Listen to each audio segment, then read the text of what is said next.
ఘనంగా ప్రతిభావంతుల అవార్డుల ప్రదానోత్సవం నర్సనపేట విఎన్బి కళ్యాణ మండపంలో గ్లోబల్ ఎంపవర్మెంట్ ఆర్గనైజేషన్ ఆధ్వర్యంలో బుధవారం వివిధ రంగాల్లో ప్రతిభ చూపిన ప్రతిభావంతులకు అవార్డుల ప్రదానోత్సవం ఘనంగా నిర్వహించారు. ఈ సందర్భంగా జీఈఓ ఫౌండర్ సద్గుణ మాట్లాడుతూ ప్రతిభావంతులైన విద్యార్థులకు చదువుకునేందుకు జీఈఓ సహకరిస్తుంది అని, వారికి కార్పొరేట్ తరహా విద్య అందించేందుకు కృతనిశ్చయంతో ముందుకు సాగుతున్నాము అని, విద్యార్థులకు అవసరమైన ఫీజులు పుస్తకాలు అందిస్తామని అన్నారు. శ్రీకాకుళం పట్టణంలో గత 4 సంవత్సరాలుగా కార్యక్రమాలు నిర్వహిస్తున్న ఈ సంస్థ నర్సన్నపేటలో ఈ సంవత్సరం ప్రతిభా అవార్డులను ప్రదానం చేస్తుంది అని, అన్ని రంగాలలో ప్రతిభ గల వారిని గౌరవించి ప్రోత్సహించే ఉద్దేశంతో ఈ సన్మాన కార్యక్రమం నిర్వహించినట్లు తెలియజేశారు.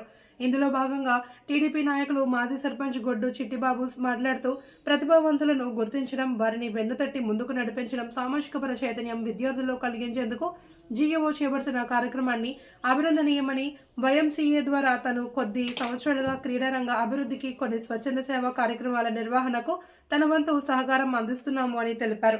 ఈ కార్యక్రమంలో జీఈఓ సభ్యులు, టీడీపీ నాయకులు ఉన్న పెద్దబాబు, గొడ్డు చిట్టిబాబు, బోయిన సతీష్, వైద్యులు గొడ్డు స్వామిబాబు, గుడ్ల నాగరాజు దంపతులు, వారణాసి సంతోషి, తంగుడు జ్వాల, ముచ్చేటి సుధాకర్, జగదీష్ శర్మ, ఏఎస్బి ఆశ్రీ నాయుడు ప్రముఖులు పాల్గొన్నారు.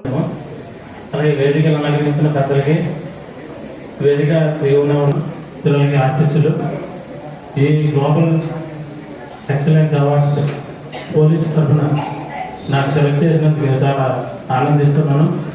ఇక్కడే పోలీస్ కానిస్టేబుల్, హెడ్ కానిస్టేబుల్, ఏఎస్ఐగా పనిచేస్తున్నాను.